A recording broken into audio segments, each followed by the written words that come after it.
He thought he was so clever, secretly divorced me, emptied our joint account of $300 million and vanished. What he didn't know, I had already seen it coming, and I was 10 steps ahead.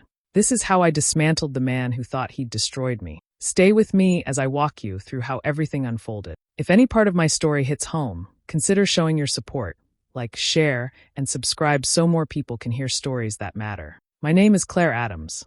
I'm 38, a corporate finance executive, and I built my life on strategy, numbers, and loyalty. For 12 years, I was married to Nathan Hale, a man who wore success like a tailored suit. A venture capitalist, charming in public, polished at every event, and always playing the part of a loving husband. But behind closed doors, things were different. Cold. Mechanical. We weren't partners.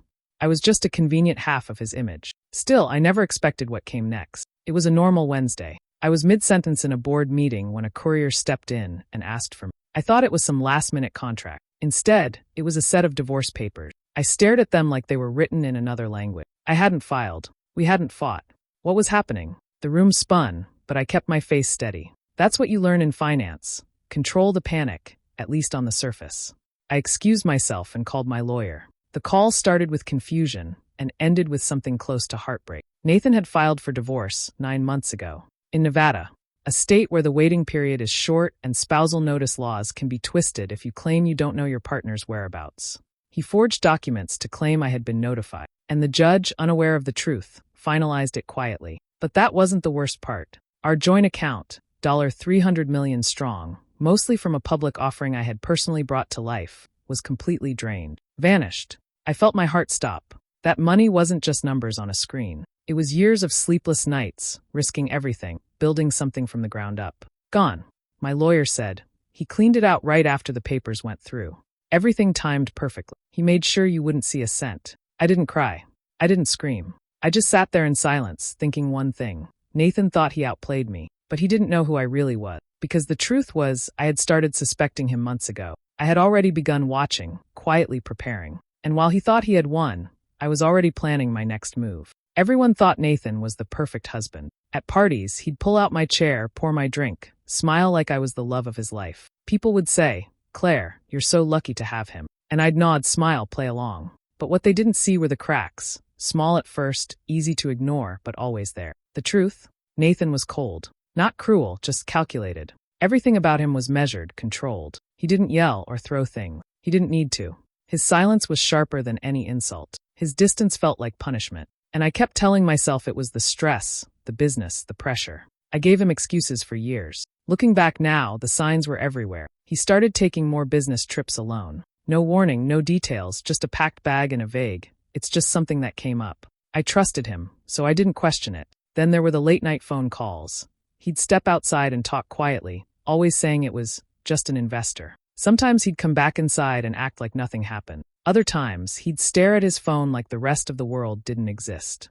The finances started changing, too. Subtle things. He'd suggest we consolidate accounts for simplicity. Then he'd say he needed access to transfer funds, just in case. Eventually, I realized I hadn't seen a single full statement in months. He told me not to worry. I was already doing so much with my own work, and he'd handle it. At the time, I believed it was love. Now I know it was control. The night I found out about the $300 million, I locked myself in my bedroom and cried. Not just for the money, or even the betrayal. I cried because I had let it happen. I had handed over pieces of myself, little by little, until there was nothing left in my hand. But then something shifted. Maybe it was anger. Maybe it was shame. But I looked at myself in the mirror and said out loud, "You're not going to be the woman who gets robbed and stays broken." The next morning, I made a call. Not to another lawyer. To Lou Grant. Lou wasn't flashy. He didn't wear suits or work out of a big office. He was retired, tired, and still angry about how many frauds got away with everything. I met him years ago at a financial compliance conference.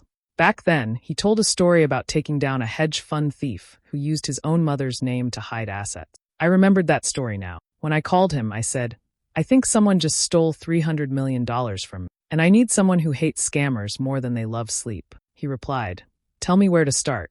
And just like that, the real work began.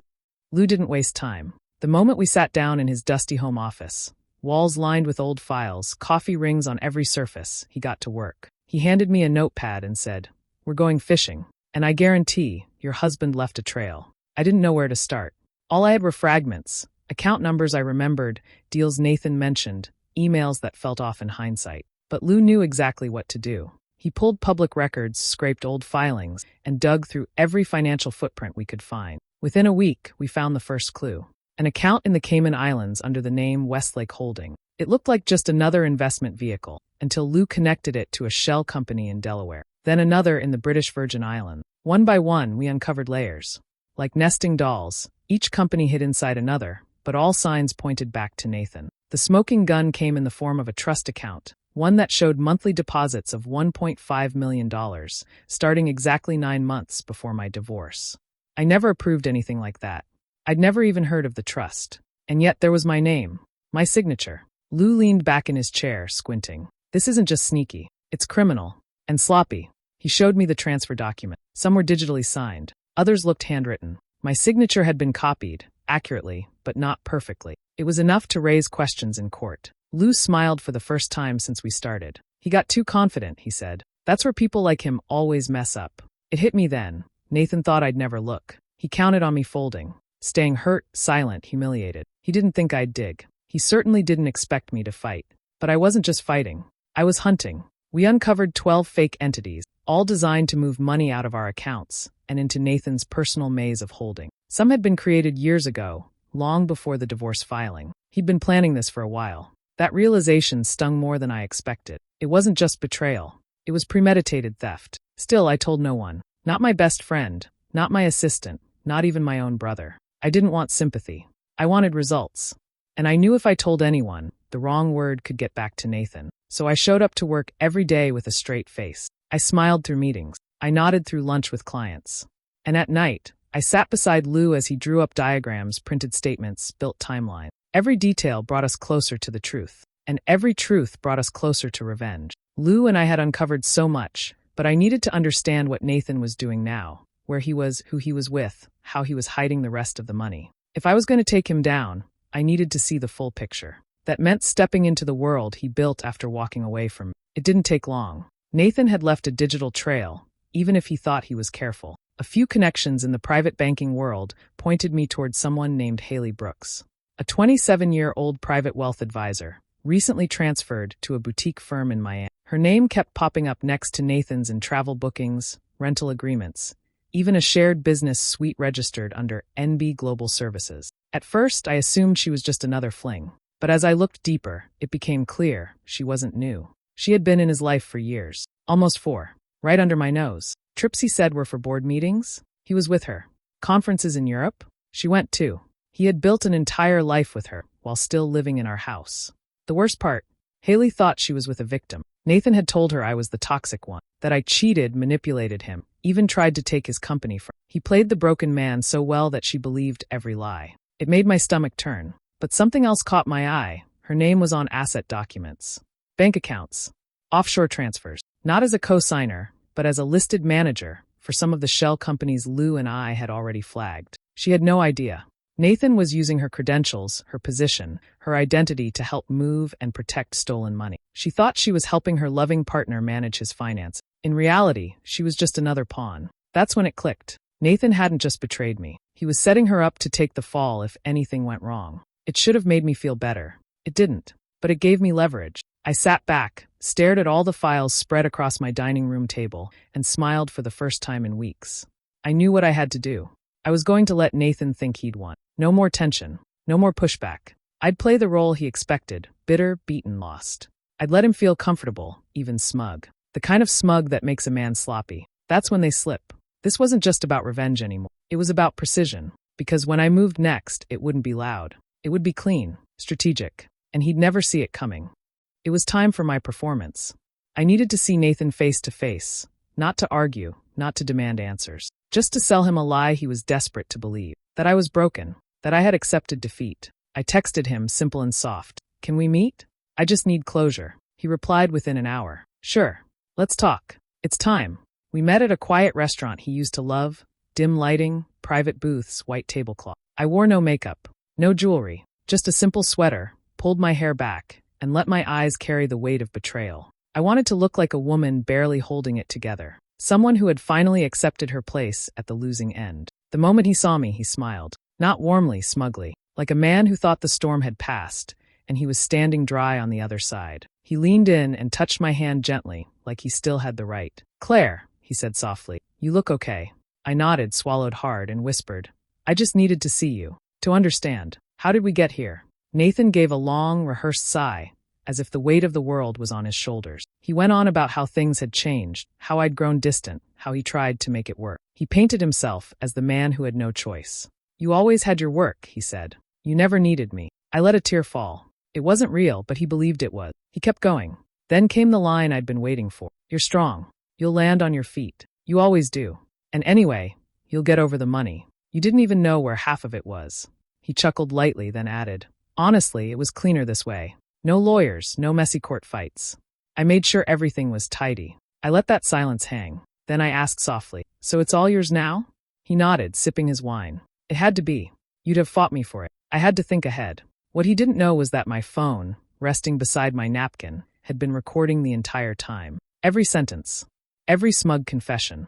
I wiped my eyes, whispered, "Thank you for being honest," and stood up like I couldn't bear to sit there any longer. He offered a final line, his version of comfort. "You're resilient, Claire. I always admired that." I walked out of that restaurant, heart racing but face calm. I didn't cry in my car. I didn't scream. I smiled, because that recording wasn't just closure. It was evidence. Solid, clear, undeniable proof. And Nathan had handed it to me willingly, thinking he was still the one in control. Lou called me late one night, his voice calm but urgent. "Claire, you're going to want to see this."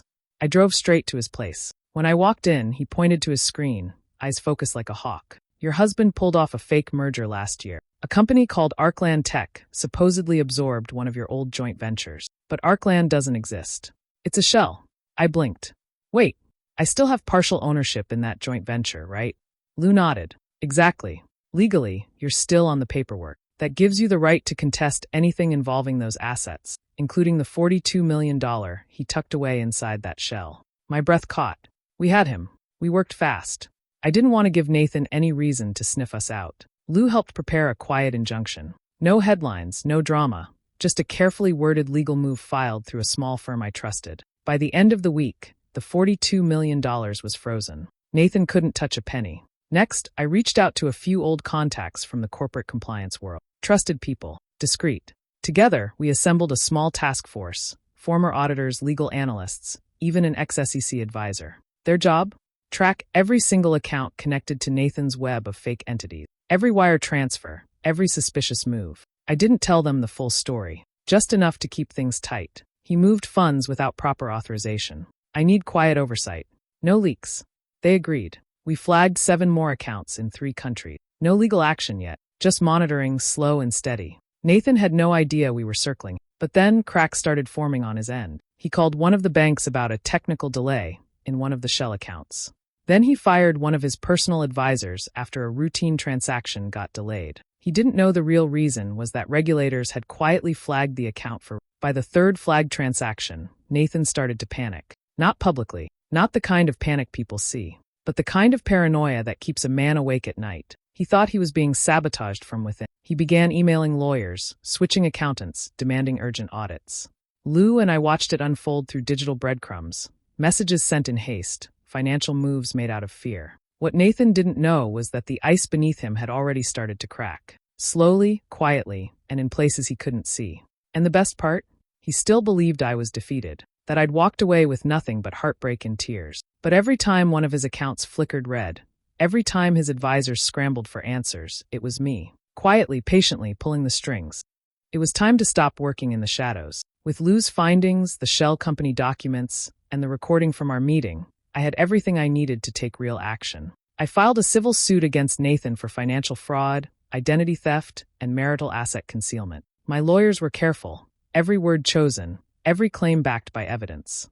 It wasn't about emotion. It was about law. Nathan was blindsided. He didn't even see it coming. The court ordered him to submit all relevant financial records, including tax returns and full banking history for the past 5 years.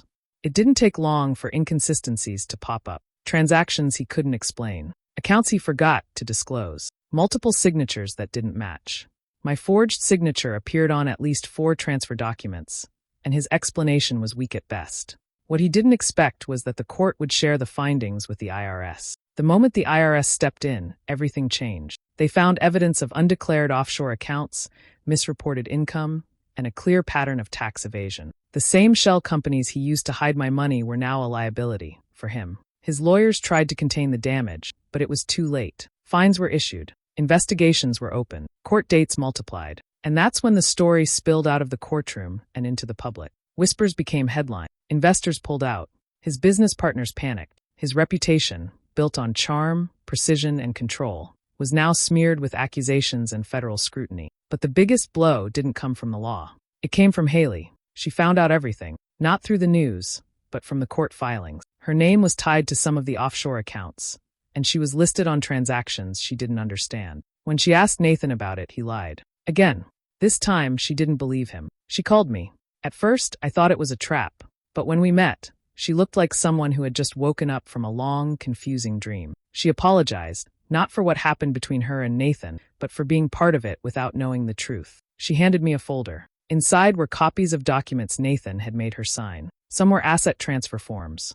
Others were authorization letters for accounts in Dubai and Singapore. Her name, her ID, her reputation, used without consent. This might help, she said. He told me I was protecting him. I didn't realize I was helping him steal from me. I thanked her, not just for the papers, but for stepping out of the lie. The dominoes were falling fast now, and Nathan was standing at the center of it all, powerless to stop the mess he had created. He wanted to ruin me quietly, but I was tearing him down publicly, one piece at a time. Courtroom day felt like walking into the eye of a storm, quiet, cold, but heavy with pressure. Nathan sat at his table, sharply dressed in his usual tailored suit, pretending to be unbothered. His lawyer stood confidently, ready to twist the truth into something that made him look like a victim, and me look like the bitter ex-wife out for. They tried everything. They painted me as emotional, irrational, someone who couldn't let go. His lawyer told the court I was fabricating evidence because I was jealous, that I was blindsiding a good man who had moved on. Nathan kept his expression blank, but I saw the way he shifted in his seat when I didn't react.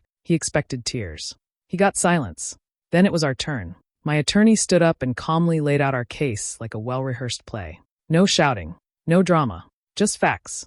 We started with the shell company, dozens of them, all tied back to Nathan. Then came the forged documents, carefully marked with timelines that matched his secret divorce filing. Next, the hidden assets, offshore accounts, money transfers, all in his name, under aliases he thought we'd never find. Then came the bomb. We played the recording, the one from our quiet dinner. His words, clear and unedited, admitting he moved the money, that he planned it all, that he thought it was cleaner this way. The courtroom went still. Even Nathan's lawyer looked shaken. But we weren't done. Haley's statement followed. She'd agreed to testify. Calm, professional, but visibly hurt, she told the court how Nathan lied to her, used her name, and manipulated her into helping him hide money. She handed over her documents in front of everyone. The judge leaned forward, clearly furious. Mr. Hale, you expect this court to believe that all of this was a coincidence? Nathan said nothing. He was held in contempt for lying under oath and failing to disclose assets. Civil penalties were added on top of what he already owed. My lawyer pushed for full restitution, and after a tense pause, the judge ruled in my favor. I was awarded $215 million, but it didn't stop there. The court also gave me full control of the remaining joint business entities, companies Nathan had tried to hide behind proxy. Now they were mine. Nathan's face cracked for the first time. No smirk, no cold confidence, just disbelief. But even then, I wasn't finished. As everyone stood and the gavel came down, I stayed seated for a moment, quiet, thoughtful, because I had one more card left to play. Something Nathan didn't know was already in motion. Something bigger than civil court. He thought the worst was over, but I knew what was coming next, and it would hit him harder than anything that happened in that courtroom. After the civil court victory, most people thought it was over. I had my money, control of the companies, and Nathan had been humiliated in front of everyone who once praised him. But I wasn't finished. Because Nathan didn't just wrong me, he broke the law. He forged documents, hid money in offshore accounts, lied under oath, and built his empire on fraud. I wasn't just going to take back what was mine. I was going to make sure he couldn't do it to anyone else. I had already been quietly working with a few international contacts, people I trusted. With the help of Lou and the task force, I compiled a full report of Nathan's overseas activity. Fake identities, wire transfers, tax evasion, and shell companies scattered through the Caymans and Dubai. I didn't attach my name to it. I didn't need to. The report was sent anonymously to financial regulators in both countries. Within weeks, everything started unraveling. The accounts were flagged, then frozen. Properties and assets held under offshore companies were seized. His private holdings in Dubai disappeared overnight. His Cayman accounts were now under investigation for money laundering. Nathan had no idea who had turned him in. He blamed everyone, his lawyers, his advisors, even Haley, who was long gone by now. And then came the final blow. It happened quietly, just as I hoped. Nathan had checked into a luxury hotel in Aspen under a fake name, probably trying to regroup or disappear for a while. But he didn't make it to his second night. Federal agents walked into the lobby and arrested him on the spot. Charges: tax evasion, interstate wire fraud, identity fraud, and obstruction. It hit the news within hours. I watched it from home with a glass of wine. No smile, no joy. Just peace. Later that week, I requested a visit. He agreed, probably out of curiosity. Maybe he thought I'd come to gloat. Maybe he thought I'd beg for closure. They brought me into a cold room. Nathan was thinner, less polished. The smugness was gone. He looked at me and said, "So, this is it?" I looked him in the eyes and said calmly, "You made me strong. That's your legacy." He didn't say anything, just stared like he was trying to figure out what part of the plan had gone wrong. I stood up and added, "You didn't destroy me. You revealed me." Then I walked out. I didn't look back. He had taken everything from me once. My trust, my security, my peace. Now I had taken everything from him. His money, his power, his freedom. Justice didn't come quickly. But when it did, it was absolute. Months passed. The dust settled. Nathan was behind bars, his empire reduced to court records and frozen accounts. And me? I stood taller than ever, no longer in the shadows, no longer playing small to protect a marriage that had long been a lie. The day I walked into that boardroom, everything felt different, familiar but new.